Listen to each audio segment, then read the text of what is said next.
Hello, welcome back to the channel. Another disappointing result at Vicarage Road. A draw to Leicester City, who actually, on the balance of play, probably deserved to win the game. Pats and Daka, I'm looking at you. If Leicester had their shooting boots on, they probably should have won that 2 or 3-0, if we're being honest. Watford off the boil slightly today. Rather than the 7, 8 out of 10s we saw against Wrexham midweek, it felt like, especially in the final third, we were just missing that little bit of end product, unfortunately, which was a real shame. The starting 11 came as a surprise to everyone as well. I was speaking to fan of the channel, Oliver, before the game. A big shout out to you, my friend. And he was excited to see what Foremost Mendy would do in the team. Unfortunately, it turned out to be one of the worst home debuts, quite possibly, of all time at Vicarage Road. A real shaky start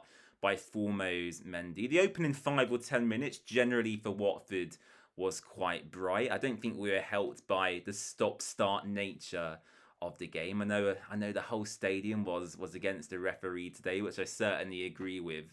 But yeah, going back to Foremost Mendy, he never really looked that comfortable on the left-hand side of Matty Pollock. You could see Leicester were targeting him as the weak point in that partnership, and he did give away the penalty. Was it slightly soft in nature? Yes, arguably it was. Was there contact? Yes. Was there a penalty? Yes. I'm not going to be a biased Watford fan and dispute that whatsoever, but it was Patson Daka's job and duty to dispatch it past Egil Selvik. And the Norwegian goalkeeper came up trumps with a wonderful save, actually. I was sitting in the stands, glancing over to my left, and at the time it looked like Daka had hit the post with his finish, but on the replay, Egil Selvik gets fingertips on the ball, and what a save it is. I know Selvik comes in for criticism at times, and I'm happy to admit that sometimes I'm critical of Watford's goalkeeper, but I do feel actually on reflection, he is a solid keeper and player for this level. Yes, he's probably not in that top bracket of goalkeepers. I don't think he's necessarily Premier League level, but what he is Mr. Dependable, and 9 times out of 10 he'll be there at the right time to get Watford out of danger. And he did that on numerous occasions today, actually. Even at the very end of the game, just prior to the referee's whistle, Leicester City had a chance to win it, and Egil Selvik positionally was excellent. So a big shout out to our big Norwegian in between the sticks. Matty Pollock, excellent throughout as well, with both Foremost Mendy in the first half and Kevin Caben as the substitute in the second. Matty looked a cut above everyone on that pitch. My Watford man of the match for me, and I've said it once, I'll say it again, I have to reiterate this point. As soon as Imran Louza leaves the club this summer, which we all know will happen, Matty, firstly, has to be given a new contract. And secondly, and this is the most important thing for me, he needs to be appointed as the club captain. He just gets what we're about. He's always putting in consistent performances, and especially when it comes to aerial threats, corners, set pieces, etc. You get the gist. He is our most important player in those situations. So a massive shout out to Matty. Really enjoying having him back in the team. And I think this was his second consecutive start, actually, since his return from injury. So, yeah, delighted to have him back in the 11. The second half, really, again, not too much to discuss. Leicester City putting Watford under lots of pressure. Our final ball just wasn't quite there.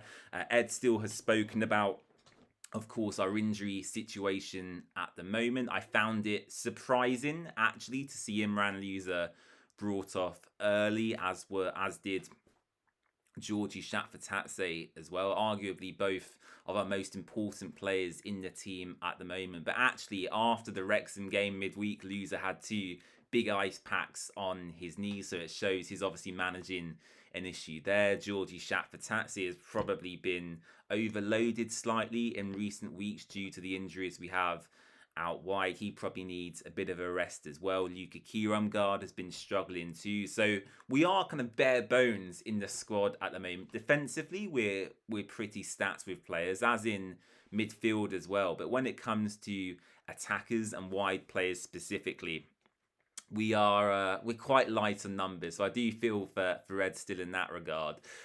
Where do we go from here? What is kind of the next objective for Watford? What I don't want to happen is the classic saying of, we're on the beach, let's all relax. We ain't going down, we ain't going up. Let's all just chill out and go on holiday. I do not want that to happen. In fact, this period now between the international break and the end of this season could be crucial for Ed Still's future. I spoke about this in the last few videos actually, and I do want to reiterate this point as well. We know how ruthless Gino Pozzo is when it comes to managers and sackings. We're on to our third this season, for Christ's sake. So we know how difficult it is for head coaches at this club regardless. But for Ed Still, he does need to now prove in this period between now and the end of the season that he is the right man to lead this club forward. We saw Tom Cleverley, who was adored by the vast majority of us, sat after 2 games of last season concluding. I do not want that to happen this time round. I really like Ed. I like how he speaks in his press conferences. I think the football we've seen at times with this kind of bare bones injury-laden squad has been at quite a good level. So for me, I'm fully behind Ed. I want him to be here long term, whatever that means in the world of Watford. And let's give this guy a chance. I'll leave it there for today. I don't want to ramble on too much longer about what was quite a drab 0-0 draw at Vicarage Road. Let's enjoy the rest of this season. Look, the promises by the hierarchy have not yet materialised. Once again, we were assured that a playoff and promotion charge would happen this year. Instead, what we got was 3 managerial changes and quite a lot of chaos to come alongside that as well. Look, I'm hoping Ed Still can find some consistent form out of this group. We're due quite a few players back after that March break. We've got Petri, Ngakia, Othmane Mama, Kwadwo Bar due to return as well. So it can still be an exciting end to this season, but don't get too emotional about it would be my advice to you. If we lose, don't get too angry. If we win, equally, don't go too high and happy. We are, at the moment, a mid-table side. That is the current status of Watford Football Club. The future can be discussed in the summer, and the mistakes that have been made clearly need to be worked on. But as it stands right now, the sun's shining. I'm quite happy. Go and enjoy your weekend, and I'll see you again very soon after the March international break to look ahead to QPR away from home. And what a win for them today, by the way. 6 goals scored at Loftus Road. I'm fearing for that one. So yeah, I'll try and get a few videos to you over the break as well. I am working as hard as I can on getting a couple of interviews secured. It's just hard to get them pushed over the line. But fingers crossed I can get one to you before we return to championship action. And I'll see you again very soon. Thanks for watching. Bye-bye.